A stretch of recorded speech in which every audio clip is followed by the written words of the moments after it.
El camino para convertirse en una celebridad de las redes sociales no es el mismo para todos, pero una cosa es cierta. Toda celebridad tiene que mantener entretenidos a sus fans. Para el adolescente mexicano Juan Luis Lagunas Rosales, hacer vídeos de sí mismo bebiendo fue su camino a la fama. Desgraciadamente, la historia de Rosales pronto se tornó oscura cuando en uno de sus vídeos aparecía insultando al narcotraficante más temido de México en estado de embriaguez. En este vídeo revelaré todo lo que hay que saber sobre el adolescente que insultó a un jefe de cartel y se arrepintió. El error del borracho. Aunque el lugar permanece sin identificar, es seguro suponer que Juan Luis Lagunas Rosales, también conocido como el Pirata de Culiacán o el Pirata de Culiacán, estaba de fiesta como de costumbre con sus amigos ese fatídico día de diciembre de 2017. Después de que el pirata había bajado suficiente alcohol para llegar al punto de embriaguez, uno de sus compañeros sacó una grabadora y comenzó a grabarle un video. Al principio, el vídeo comienza aparentemente normal con Rosales divagando. Para entonces, se había convertido en algo bastante normal que el adolescente influencer de las redes sociales fuera captado por la cámara en estado de embriaguez. Sin embargo, lo que empezó como un vídeo normal enfurecería más tarde al CJNG, el cártel más peligroso de México.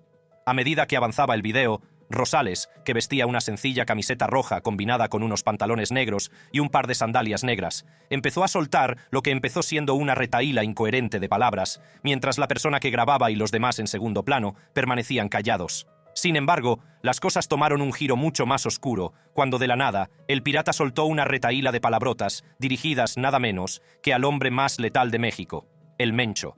Juan hablaba en su lengua materna, el español, pero las palabras insultantes que pronunció y que llamaron la atención de muchos podrían traducirse aproximadamente como «el Mencho me la puede chupar».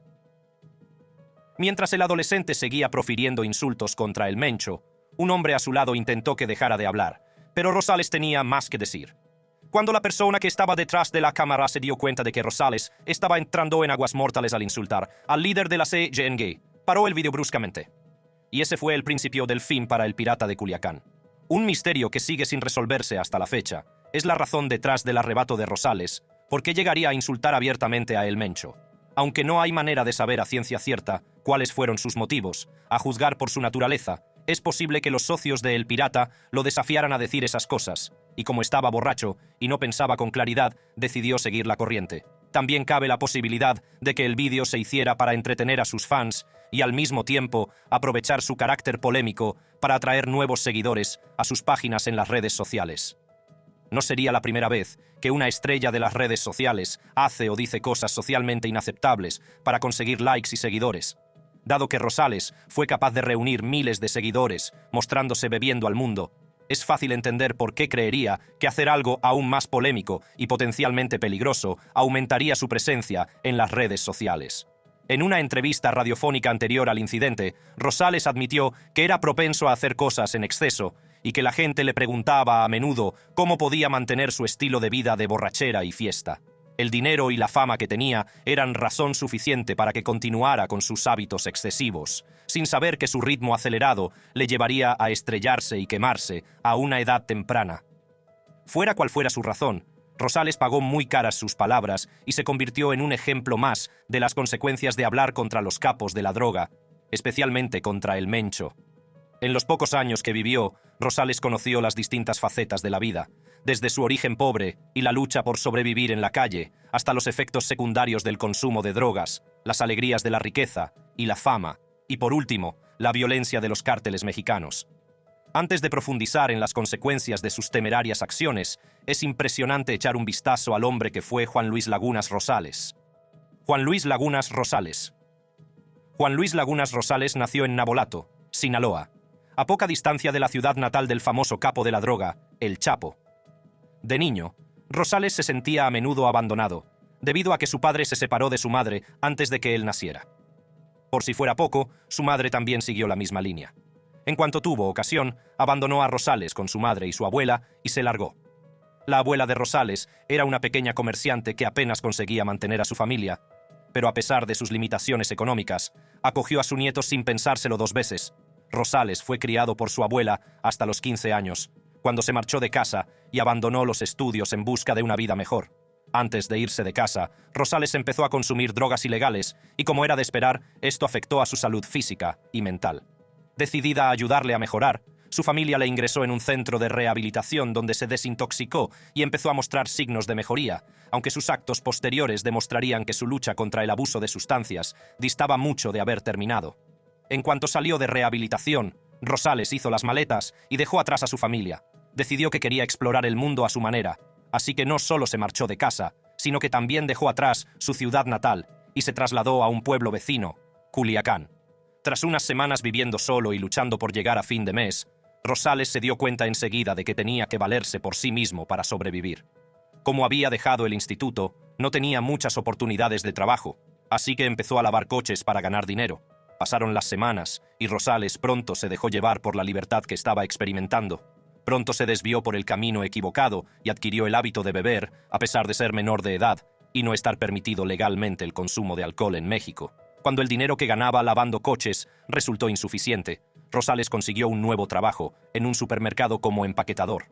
Aunque se trataba de un intento de mejorar su calidad de vida, fue durante este trabajo cuando el pirata conoció y entabló amistad con todo tipo de personas, algunas de las cuales influyeron negativamente en su vida. A pesar de su experiencia con las drogas ilegales en el pasado, las fuentes afirman que Rosales estaba muy interesado en el negocio de la droga y esperaba entrar en él algún día, pero ese sueño nunca se cumplió. Antes de dar el audaz paso que acabaría conduciéndole a la muerte, Rosales se las arregló para elevar una vida que cautivó los corazones de muchos y le valió el estatus de celebridad. Aunque fue a través de un método pícaro y peligroso, Rosales encontró la forma de convertir su vida y sus hábitos poco saludables en una forma de entretenimiento que le llevó por el camino de la fama y la riqueza, convirtiéndose en el pirata de Culiacán. En algún momento de su vida, Rosales comenzó a publicar videos de sí mismo, bajando ridículamente grandes cantidades de alcohol en las redes sociales. Era consciente de que en México no tenía edad para beber, pero sus acciones demostraban que no le importaba. El adolescente hizo innumerables videos de sí mismo en bares, fiestas y clubes, bebiendo todo tipo de bebidas alcohólicas y emborrachándose. Poco a poco empezó a ganar reconocimiento en las redes sociales por sus vídeos y publicaciones. Pronto, Rosales se hizo popularmente conocido como el Pirata de Culiacán. Se dice que el apodo surgió porque Rosales amaba Culiacán y la vida que llevaba allí. Rosales disfrutaba de su vida como un adolescente sin supervisión que no tenía que rendir cuentas a nadie. Su vida avanzaba a un ritmo vertiginoso a medida que aumentaba su número de seguidores, pues mucha gente parecía divertirse y entretenerse viendo sus travesuras de borracho. A los 17 años, Rosales había acumulado millones de seguidores en Facebook y en otras redes sociales, como Instagram. A sus fans les gustaban sus vídeos y le animaban a hacer más vídeos salvajes, bebiendo botellas de whisky, cerveza y cualquier bebida alcohólica que tuviera a mano, y así lo hizo. Aparte de su adicción al alcohol, Rosales también exhibía en sus vídeos mujeres con poca ropa, coches relucientes, fajos de billetes y marihuana. Al parecer, su aspecto aniñado y su baja estatura empezaron a molestar a Rosales, que intentó disimularlo dibujándose una barba en la barbilla para aparentar más edad. Como la barba no funcionó, Rosales empezó a hacerse tatuajes para mejorar su aspecto y probablemente impresionar a las mujeres. Aunque no se ha confirmado el origen de su fortuna, Rosales se había convertido en una celebridad de las redes sociales y lo más probable es que las plataformas le pagaran por el tráfico que generaba. También es posible que le pagaran por aparecer en determinados bares y fiestas. Esto no quiere decir que no hubiera otras formas de ganar dinero. La popularidad de Rosales se disparó cuando empezó a ser invitado a actuar con grupos locales y a aparecer en vídeos musicales. Parece que se lo pasó tan bien haciendo esos vídeos que se interesó por la música.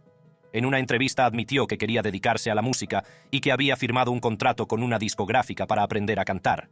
Unos meses antes de su fallecimiento, Rosales fue detenido en un club nocturno de Tijuana por consumir alcohol siendo menor de edad, pero no tardó en ser puesto en libertad. Más tarde, Rosales declaró a los periodistas que era alcohólico y afirmó que estaba dispuesto a dejar la bebida para enfrentarse de lleno a la música. Por desgracia, su deseo de ser músico no fue más que otro sueño que nunca llegó a cumplirse debido a su improvisada desaparición. Resulta que tener un encontronazo con las autoridades no fue motivo suficiente para que Rosales cambiara de aires. Inmediatamente después de ser puesto en libertad, volvió a la bebida mientras grababa vídeos para sus fans. Para Rosales, volver a sus viejos hábitos significaba que seguía vistiendo camisas abotonadas de flores, mientras intentaba disimular su edad con sus bigotes falsos y pintados. Todos los que conocían al pirata de Culiacán sabían que se emborrachaba con facilidad y que siempre tenía una botella de cerveza o whisky en la mano. En la mayoría de sus videos, Rosales bebía tanto que empezaba a desvariar y a soltar palabras incoherentes, pero nadie creía que incluso él cruzaría la línea que cruzó. Todo el mundo en México sabe que el Mencho no es un nombre con el que se pueda jugar, pero Rosales podría haber estado demasiado borracho para darse cuenta de ello la noche en que firmó su propio certificado de defunción. El Mencho. El principio. Como muchos otros capos de la droga, Nemesio Oseguera Cervantes, alias El Mencho, no nació con dinero ni con un pasado influyente, sino que procedía de una familia pobre, cuya fuente de ingresos era el cultivo del aguacate. Vivía en la comunidad rural de Culotitlán, en Aguililla, Michoacán, y era uno de 6 hermanos. Cuando la familia ya no pudo costear su educación, tuvo que abandonar la escuela primaria para ayudar en el campo. Nemesio pronto se dio cuenta de que, si quería salir de la pobreza, cultivar aguacates no era la salida. Siendo adolescente, Mencho dejó el negocio familiar y empezó a trabajar como vigilante en plantaciones de marihuana. Unos años más tarde, decidió que era hora de dar un paso en otra dirección para mejorar su vida. Para conseguir la vida con la que soñaba, Nemesio entró clandestinamente en Estados Unidos, en busca de pastos más verdes. Durante los años siguientes, Nemesio vivió en la sombra, cambiando de nombre para ocultar su identidad a las autoridades. A los 19 años fue detenido en San Francisco, en posesión de una pistola cargada y objetos robados. Pocas semanas después de su detención, Nemesio dio la bienvenida al mundo a su primer giro. Durante este tiempo, empezó a sentar las bases de su carrera delictiva. Con varios alias, cruzó varias veces la frontera mexicana con Estados Unidos sin ser detectado. Poco a poco se adentró en la producción y el comercio de metanfetamina, trabajando en estrecha colaboración con su cuñado. En un momento dado, el Mencho tuvo problemas con las autoridades por vender estupefacientes en San Francisco. Acabó siendo deportado a México, pero eso no bastó para detenerle. Volvió a Estados Unidos y se instaló en San Francisco. Unos años más tarde, Mencho volvió a encontrarse en el lado equivocado de la ley. Tenía solo 26 años cuando él y su hermano visitaron un bar para realizar una venta de heroína. Abraham, el hermano mayor de Mencho, se encargó de la venta mientras él vigilaba a la policía. A pesar de ser el más joven, Mencho fue lo suficientemente listo como para darse cuenta de que el trato estaba preparado por la policía. Una vez concluida la transacción, advirtió a su hermano que no hiciera negocios con aquellos hombres porque habían pagado con billetes de dólar bien apilados en lugar de sueltos, lo que es habitual entre los delincuentes. Sin que los hermanos lo supieran, la policía estaba escuchando su conversación a través de una escucha telefónica. 3 semanas después del incidente, los hermanos fueron detenidos por tráfico ilegal de drogas. Durante el juicio, el Mencho mantuvo que era inocente y que no tenía nada que ver con el tráfico de heroína. También afirmó que los agentes encubiertos mentían contra él. Sin embargo, acabó cambiando su versión cuando se dio cuenta de que, si ganaba el caso, lo más probable era que su hermano fuera condenado a cadena perpetua. Se declaró culpable de los cargos para asegurarse de que su hermano no pasara la vida en la cárcel. Tras ser declarado culpable, el Mencho fue condenado a 5 años de cárcel, pero quedó en libertad condicional tras cumplir 3 años. El Mencho tenía 30 años cuando salió de la cárcel y fue deportado a México. Cuando volvió a casa, decidió unirse a la policía local del estado de Jalisco, una decisión que parecía que intentaba hacer algo mejor con su vida. Desgraciadamente, su paso por la policía duró poco, ya que pronto abandonó el cuerpo para convertirse en un delincuente a tiempo completo y unirse al Cártel del Milenio. Desde el punto de vista de un delincuente, unirse al Cartel del Milenio puede haber sido la mejor decisión que tomó Mencho, porque fue el comienzo de una nueva era para él. Al principio, Mencho formaba parte de un escuadrón de asesinos que protegía al conocido narcotraficante Armando Valencia Cornelio, alias El Maradona. Pocos años después de su incorporación, el Cártel del Milenio se enfrentó a ataques de las autoridades y cárteles rivales que causaron la muerte y el encarcelamiento de sus líderes. La brecha de poder resultante en el cártel supuso una oportunidad para que el Mencho intentara convertirse en el líder de la organización. Pronto surgió una división en el cártel, ya que algunos miembros querían a Mencho como líder, mientras que otros tenían a otro líder en mente. La pugna por el puesto de líder provocó luchas internas en el cártel. Al final, el Cártel del Milenio se dividió en 2 cárteles, la Resistencia y los Matasetas. El ascenso a la fama de El Mencho comenzó en cuanto fue nombrado líder de los Matasetas, cártel que acabaría convirtiendo en el más temido de México. El Mencho, el temido señor de la droga. En los primeros años de su existencia, los Matasetas, bajo el liderazgo del Mencho, se propusieron exterminar a todos sus rivales y sofocar toda forma de rivalidad en su territorio.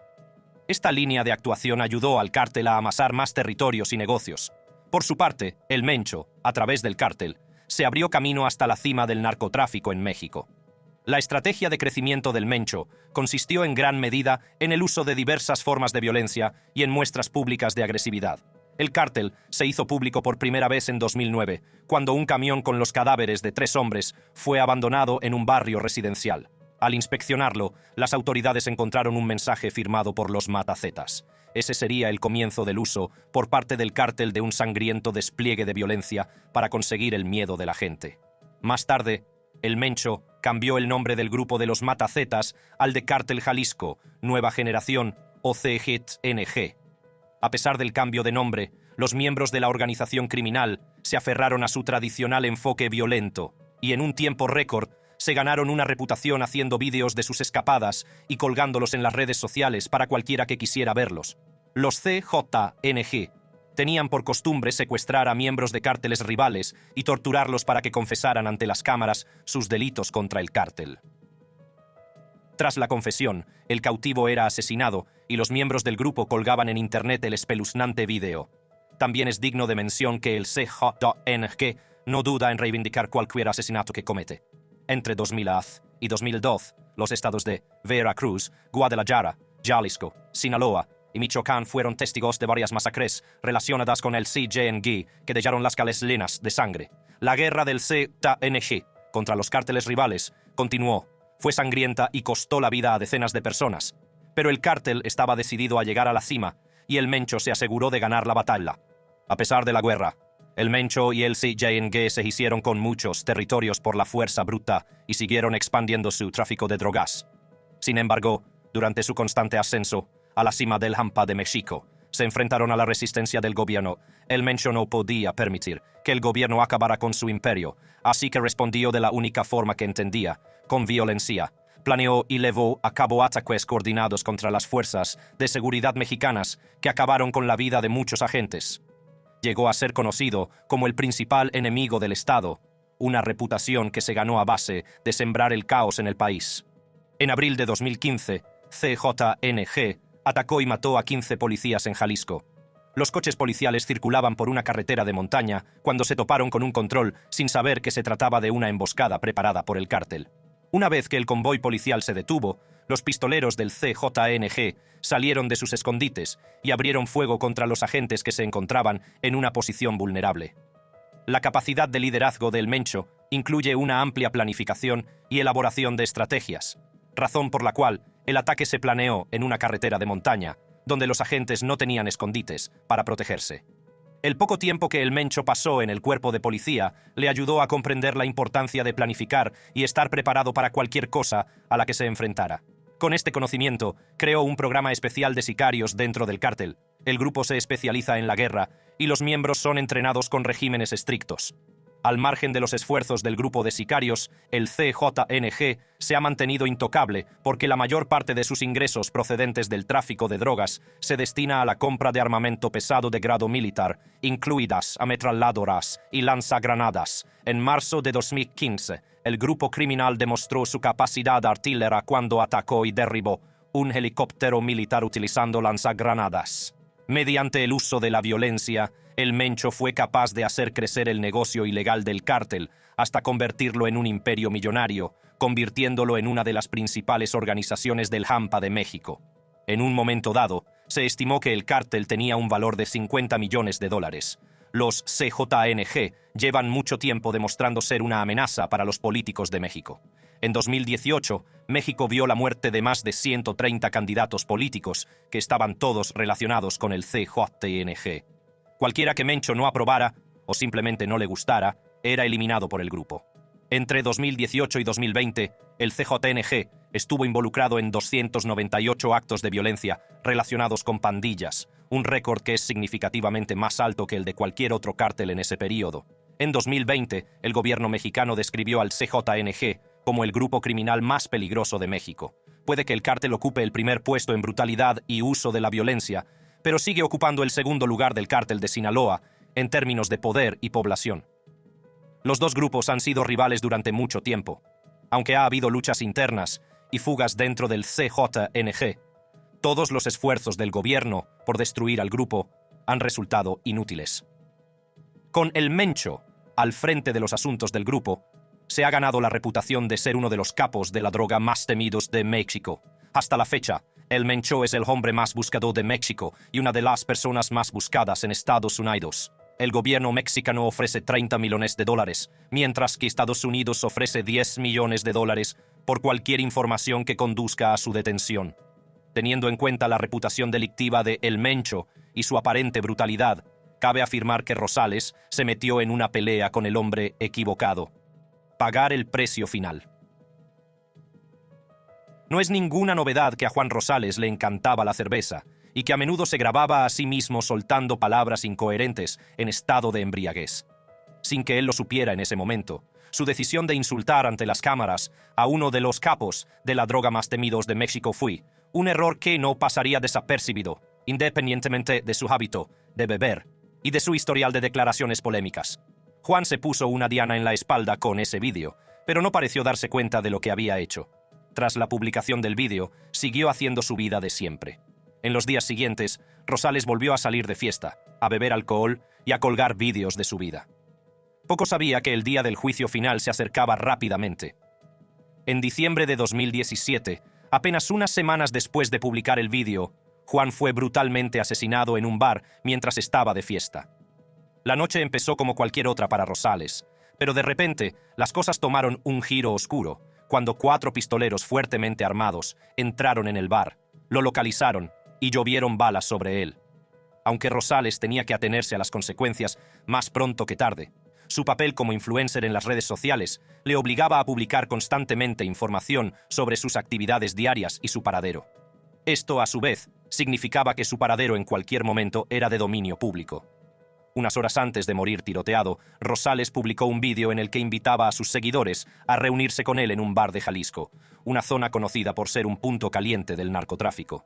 Teniendo en cuenta lo fácil que era conseguir información sobre su paradero y el hecho de que se encontraba en una zona invadida por los cárteles, es fácil entender por qué no fue difícil para los asaltantes, que presuntamente eran hombres de El Mencho, encontrar a Rosales. Tras recibir una quincena de disparos, Rosales murió en el acto, pero aunque él fuera el objetivo, no fue el único afectado en el incidente. El encargado del bar también resultó gravemente herido. Cuando se conoció la noticia del asesinato, las autoridades iniciaron inmediatamente una investigación para encontrar a los asesinos y comprender el motivo del brutal ataque a un adolescente que no parecía estar interesado más que en divertirse. A medida que avanzaba la investigación, resultó bastante obvio para todos los que conocían la naturaleza vengativa de los jefes de los cárteles que la muerte de Rosales estaba relacionada con el vídeo en el que insultaba a El Mencho. Aunque no ha habido confirmación oficial de que Rosales fuera asesinado por los hombres de El Mencho, mucha gente cree que es cierto. La noticia de su muerte fue recibida con sentimientos encontrados por parte de sus fans, mientras que algunos de sus seguidores sintieron pena por él. Otros fans señalaron que Rosales debería haber sabido mejor que insultar abiertamente al líder del cártel más peligroso de México. Una estrella de Instagram y amigo de Rosales, Beto Sierra, tomó las redes sociales para decir que El Pirata era una persona alegre y divertida. Uno de los artistas que presentó a Rosales en su vídeo musical también tenía mucho que decir sobre el adolescente. Afirmó que mucha gente criticaba a Rosales por su forma de vida, pero lo cierto es que Rosales encontró la manera de salir adelante como todo el mundo. Pocos días después de la muerte de Rosales, un periodista escribió un artículo titulado La envenenada fama del pirata. En el artículo, Rosales era descrito como un adolescente descuidado que decidió presentarse como un juguete roto en las redes sociales y detallaba cómo sus vídeos acabaron por granjearle enemigos. A lo largo de los años, se ha hecho público que las personas que hablan mal de los cárteles acaban siendo utilizadas como chivos expiatorios o se ven obligadas a disculparse públicamente. Para los cárteles, la libertad de expresión es un concepto ajeno y a la gente no se le permite hacer comentarios sobre los negocios de los cárteles a menos que esté dispuesta a pagar con su vida. La brutalidad de los cárteles contra los ciudadanos que han alzado la voz en los últimos años ha causado miedo en los corazones de muchos, hasta el punto de que la gente hace todo lo posible por evitar conversaciones sobre los grupos criminales, ya sea delante o fuera de las cámaras. Incluso los periodistas, que simplemente hacen su trabajo, son asesinados si se atreven a hablar mal de cualquier cártel o de sus miembros. Otras víctimas del CJNG. Sí es cierto que Rosales perdió la vida trágicamente a manos de los vengativos miembros del CJNG, no sería la primera ni la única persona que ha sido amenazada o herida por el cártel. Hay personas que se han enfrentado a la ira del cártel por decir cosas en su contra o por hacer cosas que no eran apreciadas por el cártel. En julio de 2022, una joven celebridad de TikTok, Fofo Márquez, hizo un truco en Guadalajara que atrajo la atención del CJNG. Fofo aka Millionaire Boy saltó a la fama publicando videos de su lujoso estilo de vida, buena comida, coches de lujo y salidas con amigos ricos. Fofo nació en el seno de una familia adinerada y no le faltaba de nada. Con el tipo de contenido que publicaba, no le resultó difícil acumular un gran número de seguidores en TikTok e Instagram. Para entretener a sus fans, tenía que hacer más vídeos despilfarrando el dinero de su familia. Uno de los vídeos de Fofo acabó por ponerle en el punto de mira de CJNG. La estrella de las redes sociales pensó que había llegado el momento de mejorar su juego y hacer algo más que exhibir coches, comida y modelos, así que decidió cerrar el puente Matute Remus de Guadalajara. Fofo y dos de sus amigos condujeron 3 coches de lujo hasta el puente y bloquearon el tráfico. Fofo empezó entonces su vídeo diciendo que él y sus amigos planeaban bailar y hacer vídeos en el puente. Sin importarle el atasco que estaba provocando, Fofo salió de su coche grabando vídeos del puente vacío que tenía delante y de la acumulación de tráfico que había detrás. El joven se refería a sí mismo como el Rey de México y estaba claramente divirtiéndose cuando los impacientes conductores de detrás empezaron a pitarle. Cuando estuvo satisfecho con la cantidad de contenido que había conseguido, Fofo y sus amigos se bajaron del puente. El vídeo se hizo viral en menos de 24 horas. Como tenía más de 800.000 seguidores en TikTok, el vídeo de Fofo no tardó en tener más de 10 millones de visitas, y a muchos fans no les gustó su comportamiento. El alcalde de la ciudad castigó a Fofo asignándole trabajos comunitarios y obligándole a disculparse públicamente por la hazaña. Pero nada asustó tanto a Fofo como el mensaje que recibió del CJNG. El cártel recurrió a las redes sociales para expresar su ira en un mensaje amenazador dirigido a Fofo. El mensaje decía: «No permitiremos que vengas a Guadalajara pensando que puedes hacer lo que quieras. Aquí en Jalisco manda el Mencho». A Fofo se le advirtió explícitamente que se escondiera de los CJNG porque si alguna vez lo veían, lo secuestrarían y le darían la lección de su vida. Pocos días después de recibir el mensaje, Fofo se asustó mucho del cártel y regresó a la mansión de su familia para refugiarse. Cuando la familia se dio cuenta de que mantenerlo en casa no bastaría para detener al cártel, contrató a unos 30 guardias de seguridad para que vigilaran a Fofo las 24 horas del día. Por suerte, parece que los CJNG no estaban empeñados en matarlo y solo querían asustarlo, así que Fofo salió con vida del encuentro. Otra persona que se ha cruzado en el camino de los CJNG es una conocida periodista y presentadora de informativos, Azucena Uresti. En agosto de 2021, la CJNG, en su forma habitual, subió un vídeo a las redes sociales para amenazar a Uresti. Declararon su descontento con el hecho de que ella estaba siendo parcial y favoreciendo a los grupos de autodefensa sobre los cárteles en México.